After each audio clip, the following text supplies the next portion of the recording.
Welcome to the First Unitarian Church of Pittsburgh. I am Alice Carnes, a member of this church, and it is Sunday, October 20th, 2024. For those of you with visual disabilities, I'm a light-skinned woman in my early 70s. I know a lot of you really like that. With gray and white hair and a chin-length style, I wear red plastic frames, and I always wear a sunburst pendant with a moonstone in the center. And today, I am wearing a burgundy top. I think I need a drink of water. Our minister, Reverend Dr. Kate R. Walker, is off today, and I welcome our guest minister, Reverend Elaine Strawn, who I just got to meet. Reverend Elaine served as a settled minister in the UU Fellowship of Wayne County in Worcester for 23 years before semi-retiring.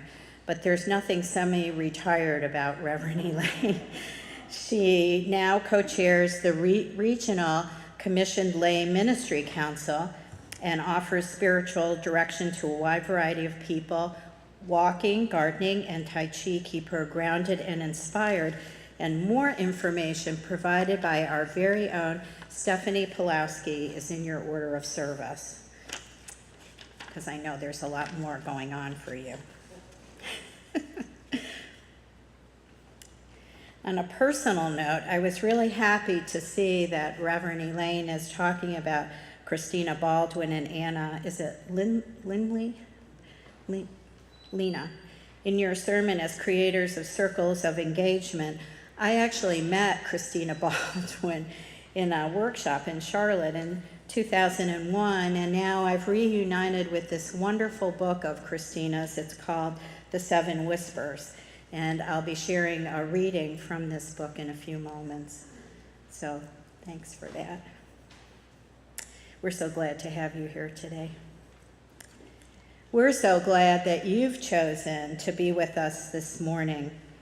We are one people of many beliefs, many origins, sexualities, and genders. We are all growing, all learning, all loved. Just as you are welcome. We are a community dedicated to welcoming the traveler. We are working for justice wherever the heavy weight of oppression has dug into the fabric of life. I have with me today many volunteers and staff all working to bring this worship to you. Our wonderful musician, Ellen Goshen, our song leaders, Al and Rob Swartz, Will Snavely and company. I didn't catch the other person's name, sorry about that. On behalf of this team and many other volunteers behind and in front of the scene, we thank you. And welcome first-time visitors. If this is your first time with us, we'd love to be in touch with you. If you are here in person and have not already done so, if you go down the steps here and turn to your left, that's the welcome desk in our garden lobby. And if you're on YouTube, and I don't really see a camera here, I hope there's a camera here, visit our website. Just Google First Unitarian of Pittsburgh and sign up for our weekly newsletter found at the bottom of the page. You are also invited to join us for social time following this live worship. To get a Zoom link, please send an email to firstunitarianpittsburgh@gmail.com. I have several announcements today. The first is that immediately following this service in the Undercroft Gallery, which is directly underneath us, it's a Connect Activities Fair, providing lots of opportunities for everyone to learn about and get involved with church activities and committees. The annual Thanksgiving lunch will be held next Sunday. Oh, that's not right. Sorry. The annual Thanksgiving, let me start over. The annual Thanksgiving luncheon will be held on Sunday, November 24th. You can sign up for this wonderful event today, again in the Undercroft Gallery. And tonight is the last of 3 documentaries about the rise of Christian nationalism. And that will be happening from 6 to 8 in the Schweitzer Room, which is directly across from the sanctuary. Popcorn and drinks are provided. Conversation will follow, and that is led by our very own Reverend Kate. And the last announcement is about Bethel AME is hosting a ride to the polls next Sunday. Please see Maria. I'm going to have Maria, can you stand up so everybody knows who you are? Maria will also be down in the Undercroft Gallery. And so the ride to the polls next Sunday, see Maria for more information. They really would appreciate to have as many of us UUs as possible to support this important voting effort. Okay. And for all of us today in the sanctuary, there will be refreshments in the Undercroft Gallery. And now I invite you to take a deep breath and arrive in body and spirit, and picture yourself connected to all others who are watching today and in the future. And now we turn to our chalice, the symbol of our Unitarian Universalist faith. If you have a chalice at home, we invite you to light it at this time. And the words this morning, I think they're a little confused in the order of service, but the lighting of the chalice is for the Web of Life by Paul Sprisher. We light this chalice for the web of life which sustains us, for the sacred circle of life in which we have our being, for earth, the sky, above and below, and for our Mother Earth, and for the mystery. May it be so, and blessed be. And our call to worship, as I promised previously, sweet little book, Wendell Berry is one of my favorite poets. This is an excerpt from a longer poem entitled Healing. We clasp the hands of those who go before us, and the hands of those who come after us. We enter the little circle of each other's arms and the larger circle of lovers whose hands are joined in a dance, and the larger circle of all creatures passing in and out of life, who move also in a dance to music so subtle and vast that no ear hears except in fragments. Our opening hymn is number 100, 100. I've got peace like a river.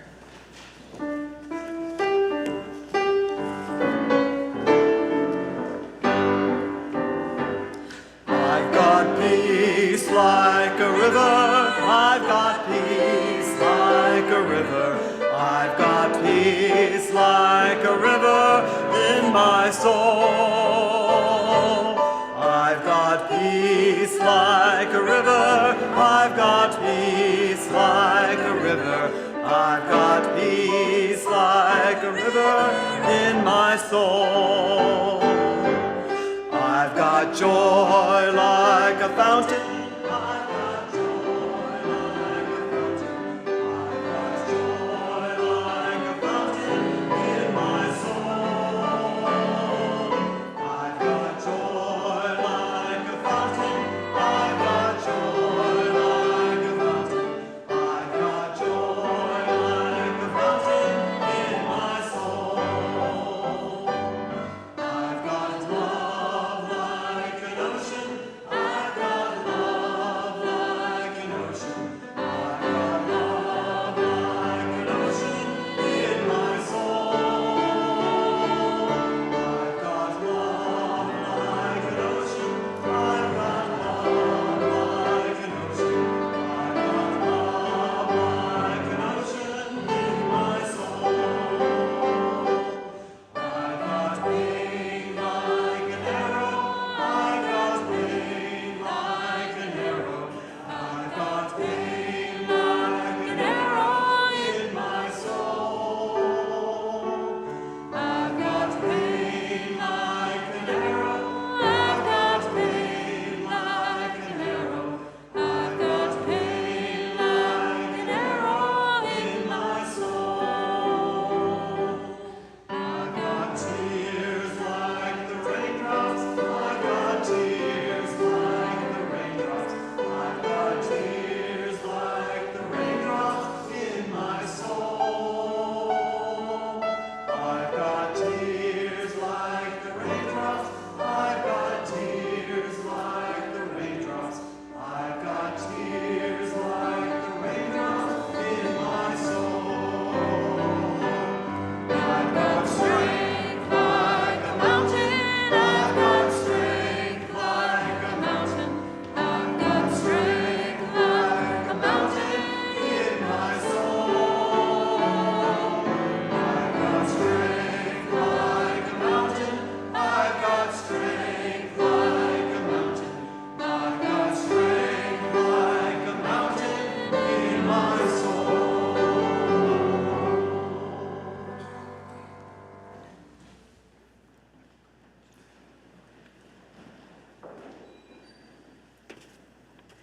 Please join me in a collective reading. The words are in your order of service. We name our collective recommitment to care for the earth, knowing the ground we live upon is sacred. We pledge to bring new life to the earth, new life to the air, new life to the waters, new life to each other, for all life is sacred. And now it's my pleasure to welcome Erica Shadowsong.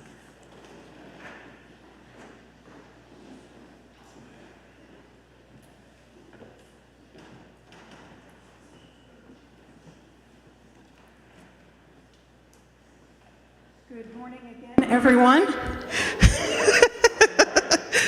I figured it would work eventually. I'm Erica Shadowsong, Religious Education Director, Lifespan Religious Education Director.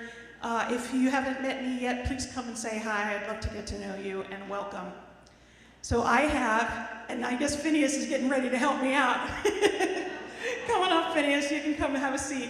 So I do have a story for any kids or kids at heart who would like to join me up here.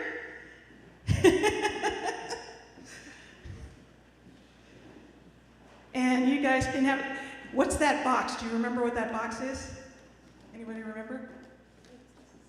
Something like, I don't know. I don't remember. That's okay. This is, because I've only used it once. This is our Wonder Box. And we're going to find out what's in the Wonder Box. Phineas, would you be so kind as to open the Wonder Box? All you have to do is lift it, yeah. And take out what's inside and then show that to everybody. It's a heart. Very good. So I'm going to tell a story, and the heart is going to be a part of that story. So I told a story not too long ago about a Buddhist monk, and this is another story about a famous Zen Buddhist monk whose name was Bankai in Japan. And there, in this story, according to this story, like any other monastery, the kids who showed up, who joined the monastery, had to work really, really hard. They had to study really hard, and they had to meditate. Meditating is usually sitting silent for a very long time. How does that sound? Does that sound fun to you guys? Might be hard. Might be nice, but hard, right? Could be really hard, yeah. So they had to work really hard, and on top of that, they didn't necessarily get to eat big meals. Their meals were very simple, and they were very sparse. And that was to teach some simplicity. Well, all of them wanted to be there enough that they worked really hard to do what was expected. But there was one boy who couldn't focus on anything except his empty, growling stomach. Every time he tried to meditate, all he could think about was that he wished he had had more food at the last meal. He couldn't help it. And one day, he got up in the middle of the night, and he went into the kitchen and stole some food. He was caught by the cook. And the next day, everybody was very, very offended, and they came to Bankai and they said, "We have a thief here. We can't have this person to be part of our community." And they waited for Bankai to punish this thief. And Bankai said, "Thank you for letting me know," and then just acted like nothing had changed. And they were baffled. And then the boy stole again. He stole again in the middle of the night, and then that was when the students had had enough. The students and the other teachers came together, they signed a petition, and they said to Bankai in front of everybody, "If you don't remove this thief, we will leave." And Bankai said, "I understand that. I understand why you say that." Meanwhile, the thief was sitting there with his head hanging down and feeling ashamed. And Bankai said, "You have a right to leave, but I am going to stay here and teach, and the thief is going to remain as long as he wishes to." And they didn't understand why. Why? Why are you doing this? Why do you let this person stay who is breaking the rules? Bankai said, "Here's the thing. All of you know right and wrong pretty well. You're very good, you work very hard, you know what to do and what not to do. But our thief here does not know. He doesn't know right from wrong as well as you. How can he be expected to learn if we don't let him stay with us?" They didn't all necessarily agree with him, but the thief in his heart felt the compassion of Bankai, even though he was ashamed of what he had done. And he knew that he was never going to steal again. And so I want to take this heart, and Phineas, I'm going to ask you to do something with that heart, okay? This heart, would you stand up and show everybody? This heart represents the heart of the community, the trust that everybody was together. Would you do me a favor and tear it in half? He didn't even hesitate. He didn't even hesitate. Yes. When a community's covenant, when our trust is broken, it's like a broken heart. It hurts. And having a wounded heart is like having any other kind of wound. We can't function with that. But luckily, there are options other than just expelling the person or people who broke the covenant, if everyone is willing. Reverend Kate, would you tape that heart together again?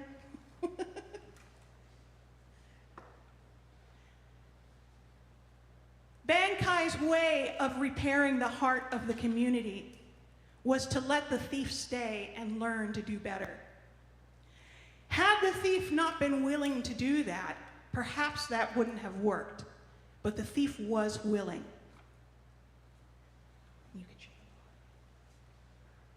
And in time, the mended heart will heal. Thank you. You guys can have a seat. Thank you so much. Can we have a hand for our people? Thank you so much. Yep, you can put that back. You guys can have a seat again. And very quickly, I just want to say Reverend Elaine Strawn came at my request, and I'm super excited to have her here to talk about peace circles. And some of you may have noticed in the newsletter that there is a sign up for book discussions. There are 3 books that are going to be on the topic that she's going to talk about. So keep a lookout for those if you want to do further study. And with that, we'll sing our children and youth to our classes.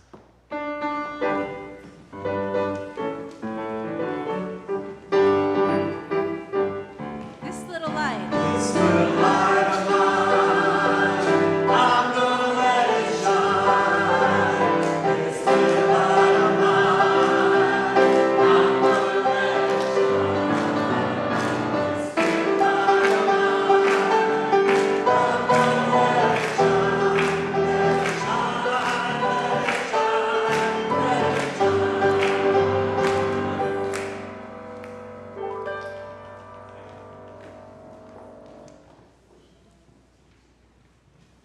I just wanted to make a correction.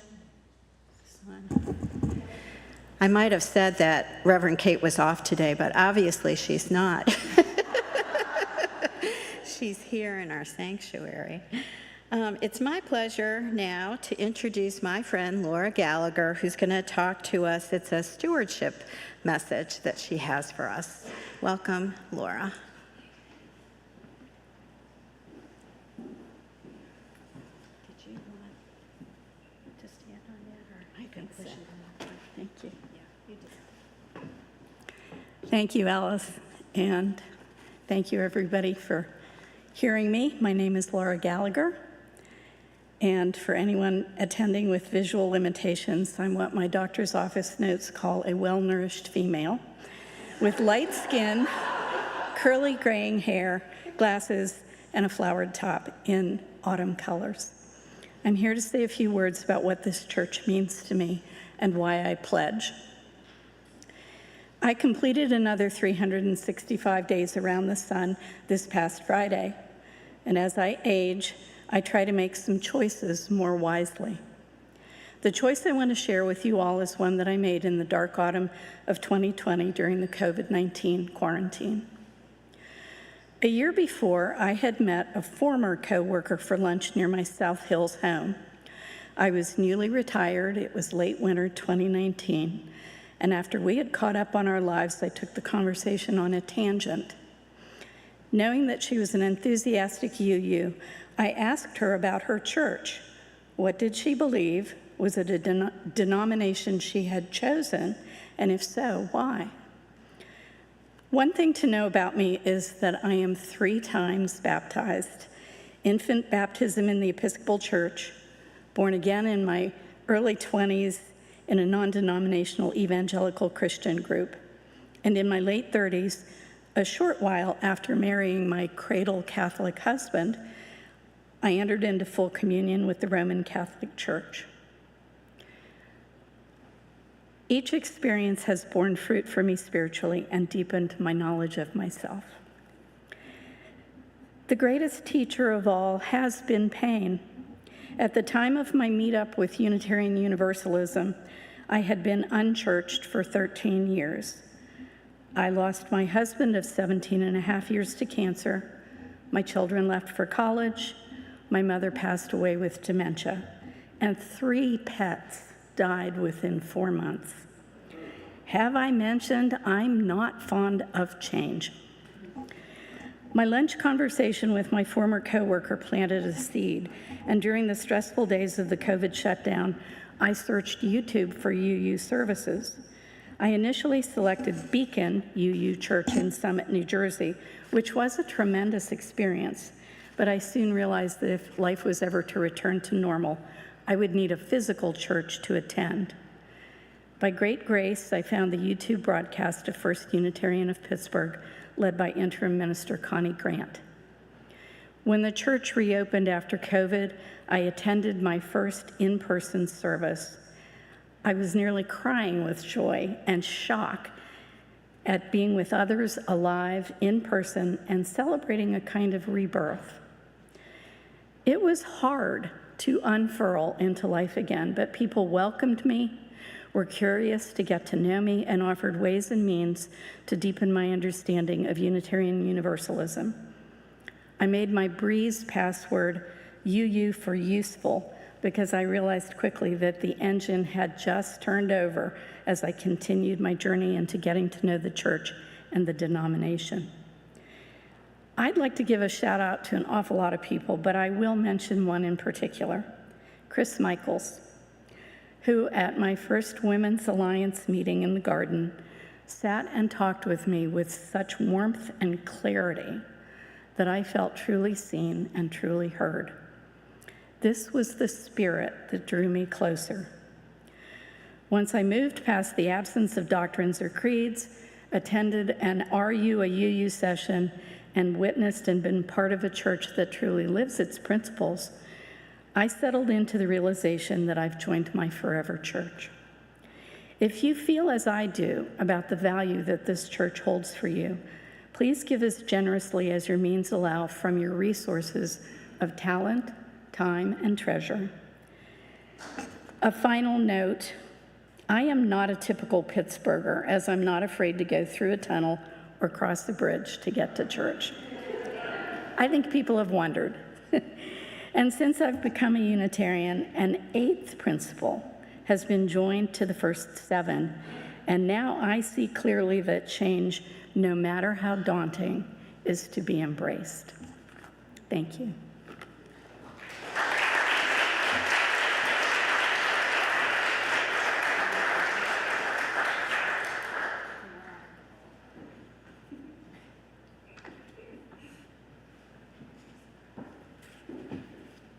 Thank you, Laura. Every month, we share our generosity with a designated organization. For the month of September, it's PIN, P-I-I-N, Pennsylvania Interfaith Impact Network. And all donations are shared 50-50 unless otherwise designated. Our religious community is made up of volunteers, staff, creating and hosting a variety of programming. We rely on your financial support. Please take time to reflect on your ability to financially support this community. Donations by check may be mailed to the church office. Electronic donations can be made online through the church website or texting GIVE to 412-435-1050 and following the instructions. Please check it's on the back of our order of service for more directions about giving. The offering will now be gratefully received to support the work, the wonder, and the witness of our beloved community.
We hold each other in our hearts and minds with all of our joys and all of our sorrows. We remember those experiencing losses of various kinds and those facing health challenges. May those who suffer or mourn find peace.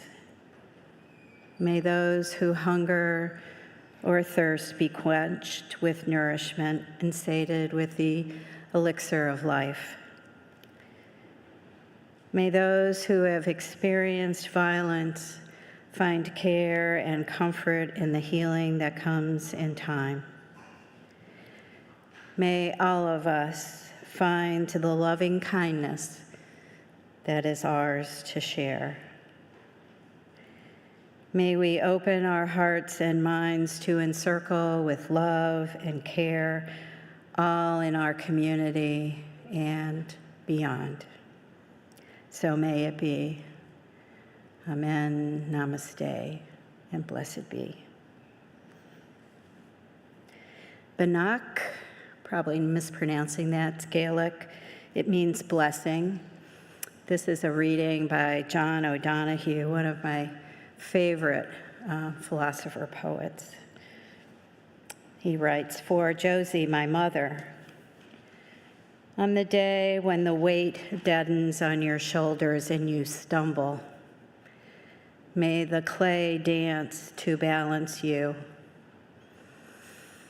And when your eyes freeze behind the gray window and the ghost of loss gets into you, may a flock of colors, indigo, red, green, and azure blue, come to awaken in you a meadow of delight. When the canvas frays in the crush of thought and a stain of ocean blackens beneath you, may there come across the waters a path of yellow moonlight to bring you safely home. May the nourishment of the earth be yours. May the clarity of light be yours. May the fluency of the ocean be yours. May the protection of the ancestors be yours. And so may a slow wind work these words of love around you, an invisible cloak to mind your life." You are invited into a few moments of silence, personal meditation, and prayer.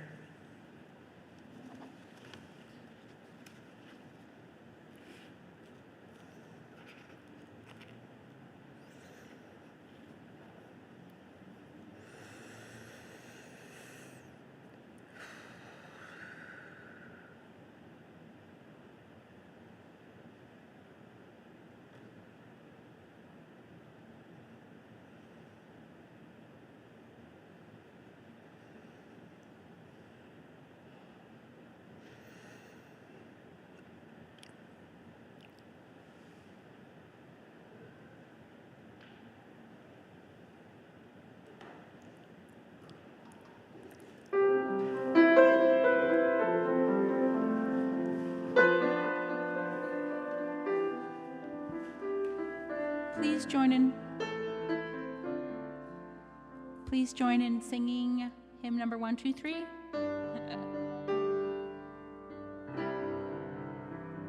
Spirit of life, come unto me. Sing my heart on the strings of compassion. Blow in the wind, rise in the sea. Move in the land of giving life, shape of justice.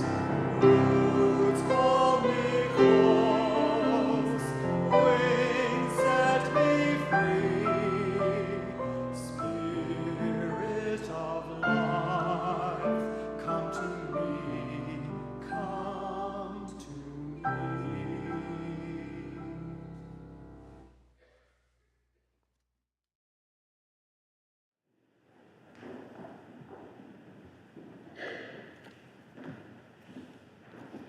There's a little stand here if you like.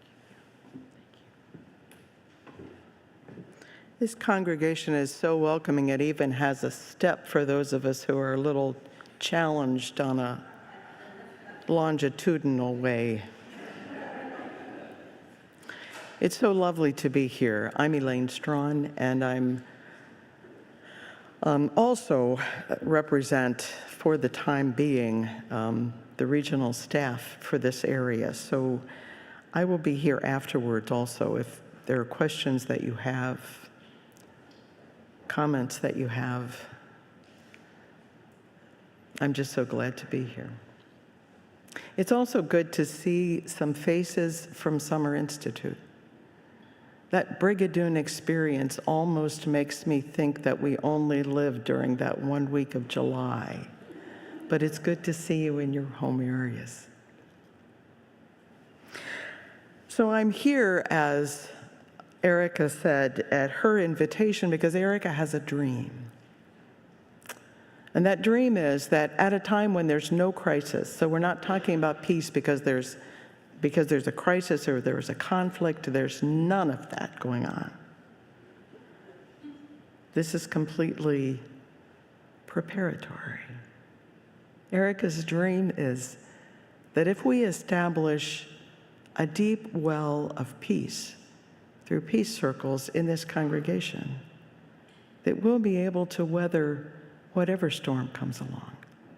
I think that's a beautiful dream. And you know Erica, and you know how quickly she can just pull you right in and get you all excited about that dream also. But let me start with just some readings from First Christina Baldwin from Calling the Circle. We don't discover circle practice so much as remember it. As humans, our species' memory is filled with circles. We circle as a symbol appears in cave paintings and carvings dating back to 35,000 BCE, to the years of the late Paleolithic era. In his research, Jung discovered that the circle, often in the form of the sun wheel, a pie cut into 8 equal pieces, is represented in cultures that developed in complete isolation from each other.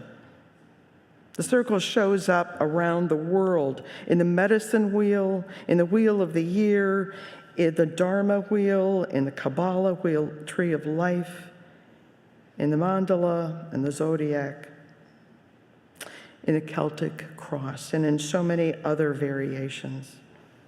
When we pull the chairs away from the table and out of rows and into a ring where we face each other, we're turning ourselves into a sun wheel. We assume the shape of the symbol itself, and the synergy comes with us. 3 archetypes were activated in this experience: the healer that shaped the participants' life journeys, the circle that provided a learning ground different from any they had previously experienced, and the leader that guided them into the fullness of their careers. It's important to remember this long, loving lineage as we now daily sit in rows in classrooms and auditoriums, in buses and airplanes, looking at the back of each other's heads. It's ironic, I know, that we are reading about circles as we sit in rows looking at the back of people's heads. So what I would like you to do, if you're willing, is to just take a deep breath and sit deeply in your pew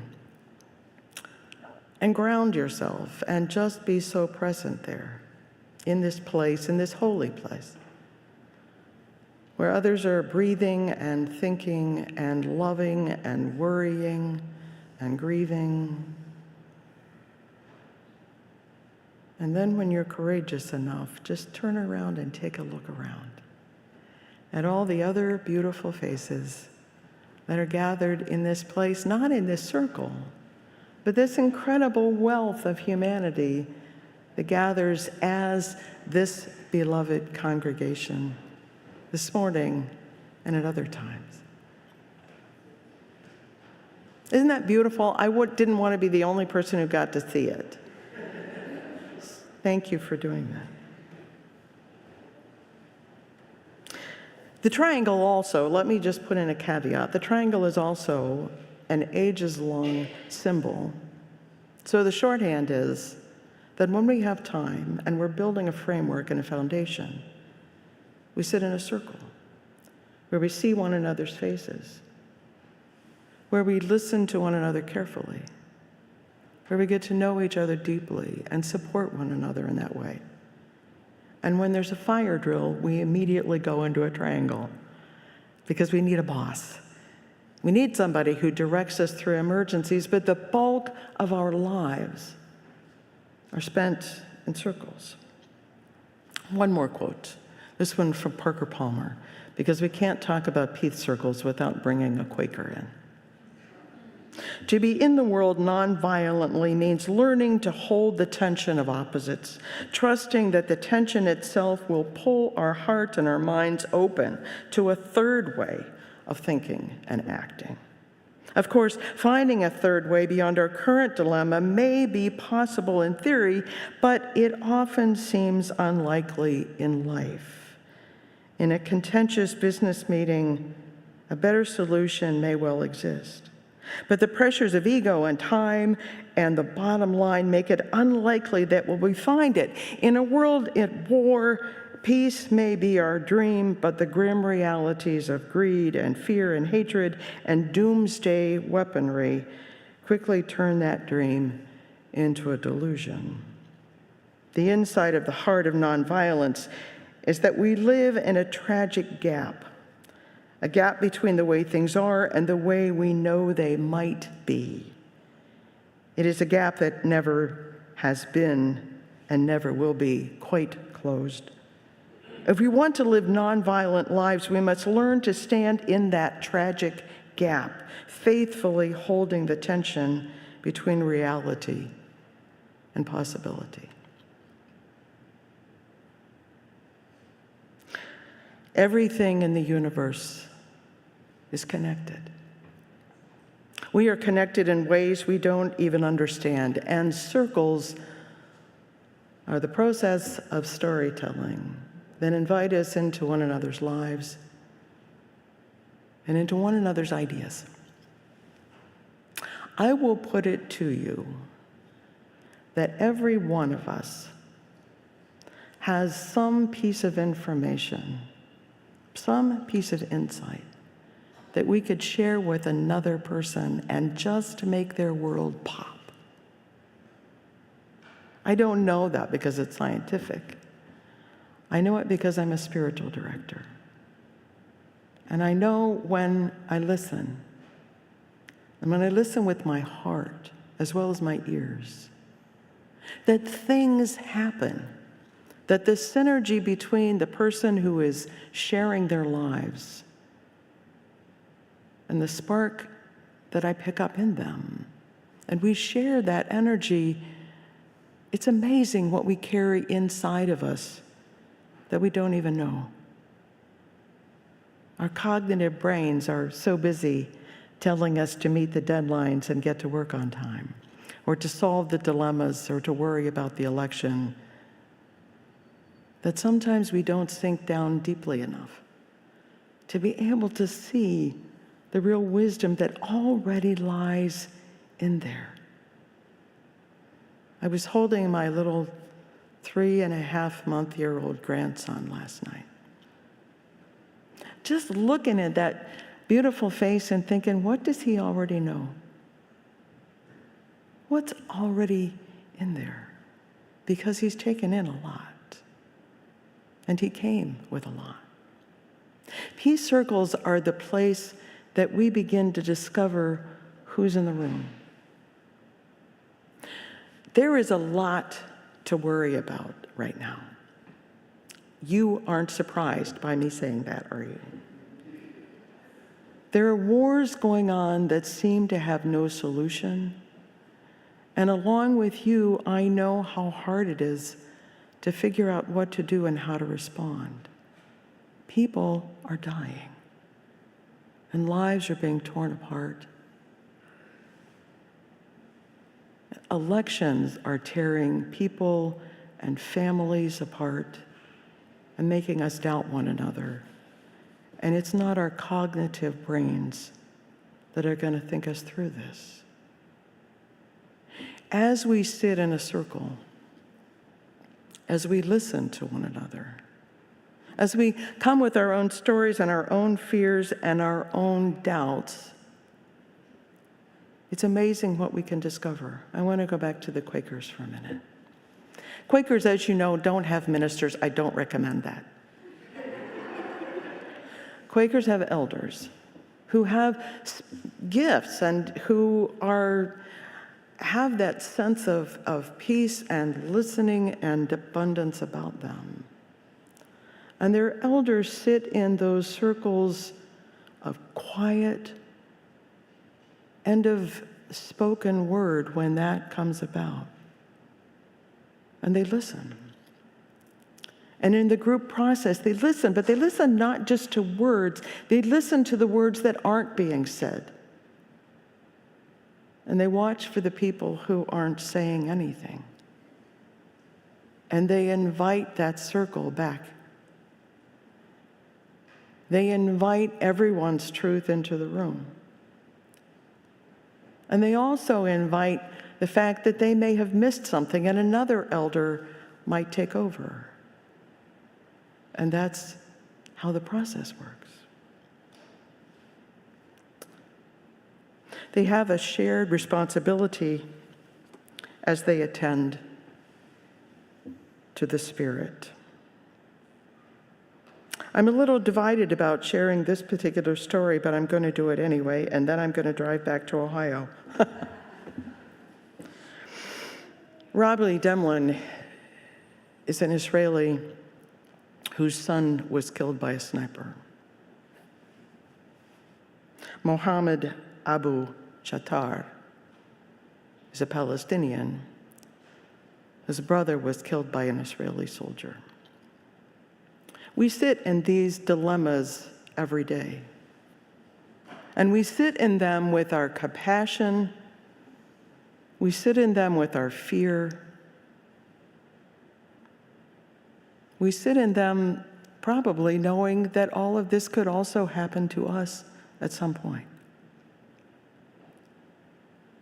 And we sit in them with some deep knowledge that at least I don't want to face. You may be stronger than I am, but the knowledge is that we don't have any control over what's going to happen to us. The only control that we have is how we respond. That takes doing a lot of homework. So these two are invited to a seminar put on by Georgetown University, January of this year. And they come to speak. And Rami tells of her first response that really surprised her when she learned that her son had been killed. And that was, I'm going to do everything I can to make sure no other mother has to suffer like this. And she becomes part of a movement that gets individual citizens together. The work that we don't hear about in the newspaper, the real work that's being done, the peace work that's being done, meeting other mothers, Palestinian mothers. And the young man who lost his brother doesn't want anything to do with the Israelis, but his mother sees the anger that he carries around every day that is literally eating him out inside. And she invites Rami, this mother, this Israeli mother, to come and sit in their living room. And Jamar is so mad when he gets home. Why is she in my house? I won't stay. And yet his mother convinces him to calm down and to listen. To listen to the story of this mother and her son. And it's not in the story or which side they're on. It's not that. It's the heart of the story. It's the not listening up here. It's the listening in here and in here that helps him to see that she's a human also, that we all are humans, and we hate the killing. We hate it with a passion, and we wonder what we can do. So that's not the scenario that's going on at First Unitarian in Pittsburgh. But Erica has a dream of what kinds of skills we can develop to be the peace warriors in the world outside. To take the energy that we nurture in this space. Do you know what happens when energy gets stuck in a test tube with a cork on the top? I gotta tell you, I think that happens to congregations too. All this beautiful energy is in here with the cork on the top and it doesn't go anywhere. It explodes. We come to heal one another, to be present to with one another, to listen to one another. Deeply, deeply, deeply. We come with this level of acceptance of bring your whole self, and I will bring mine. And we will sit in this circle where we're all equal, where we all have a chance to talk, where we all have a chance to say, what is it that would make me feel safe enough in this room to tell about my real life? What is it that I need in this room that would make me feel less alone? Laura said, I came here and I was seen. There is no more important thing that we can do other than to see one another. I mean, really, really see one another. It can be a lonely world and it can be a fearsome world. So as I was thinking about Erica's dream, I was looking at my watch and thinking, better wind it up, Elaine. That's what I was thinking. My friend Wendy teaches in a severely behaviorally handicapped classroom, which is locked. And she went off to take Taekwondo lessons. And I said, why are you doing that? You're gonna defend yourself, obviously, whatever. And she said, no, I don't need that. I need the skill to know that I could. Because if I know I can be present to the pain and the anger that's coming at me and not come at it like this, but come at it like this. I think that's Erica's dream. When? Let me change that. Why are we doing this? Because Erica said we should. What's the takeaway? Congregations can operate like businesses sometimes, and we need to get the business of the day done. I want to ask you to invest the same amount of time in developing these abilities within you that you invest in keeping this structure safe and secure, because it's that important. The structure of this community is that ability. That's one. The second one is, let's teach one another how to feel safe even when we decenter ourselves. I took a wrong turn this morning and ended up on the beautiful north side. I was not decentering myself at all. It's hard to decenter, especially when we're in pain and the world around us is giving us fear and bad news, really bad news. And what are the ways that we can decenter? What are the ways that we can walk up to the youngest person in the congregation and say, what are you thinking about? Or the oldest person in the congregation and say, what are you thinking about? Share with me. Because we will be that strong. We will become the peace creators. On Morewood, in Oakland and Shadyside, in Pittsburgh, in Western Pennsylvania, in all of Pennsylvania, in the United States, and in the world. That's our mission. Peace circles helping us listen, be heard, calming, being ready. Thank you.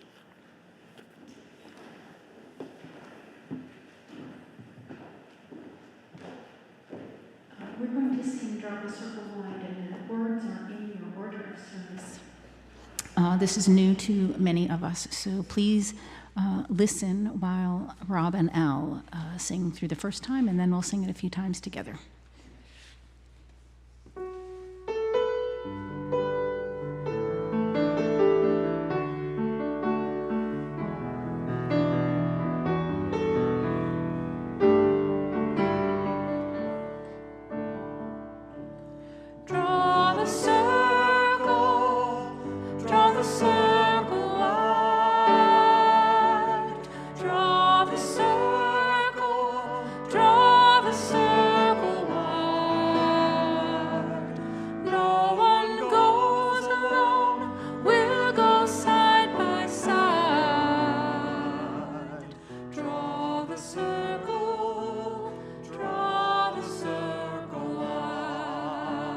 Join us.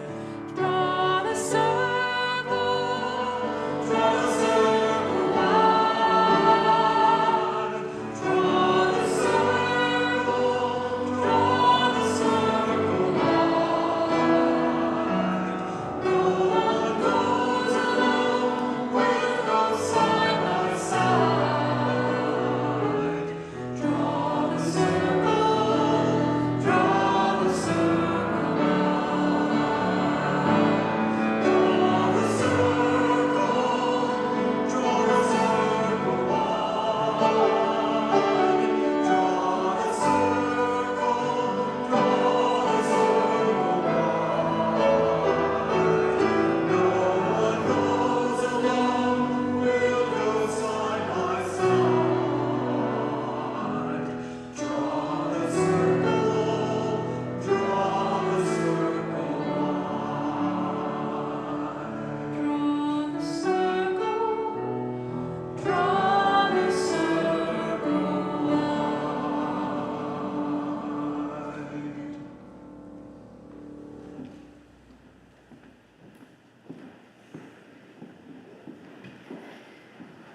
Thank you, Ellen, and Rob and Al. That was beautiful. Whew. We're extinguishing our flame. The words are in your order of service. We extinguish this flame, but not the light of truth, the warmth of community, or the fire of commitment. These we carry in our hearts until we are together.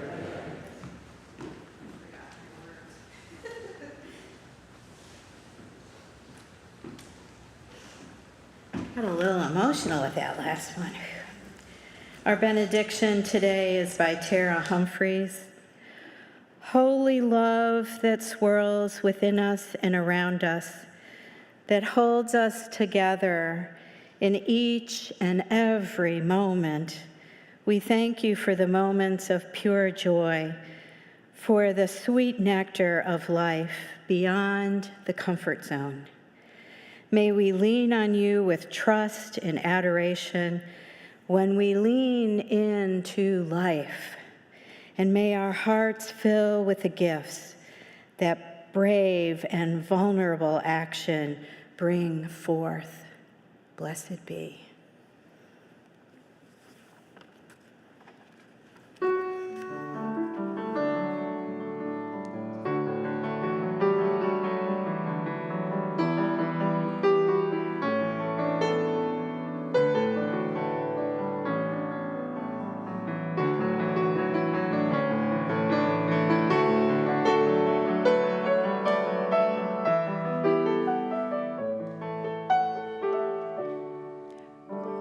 I invite you to sing as you wish.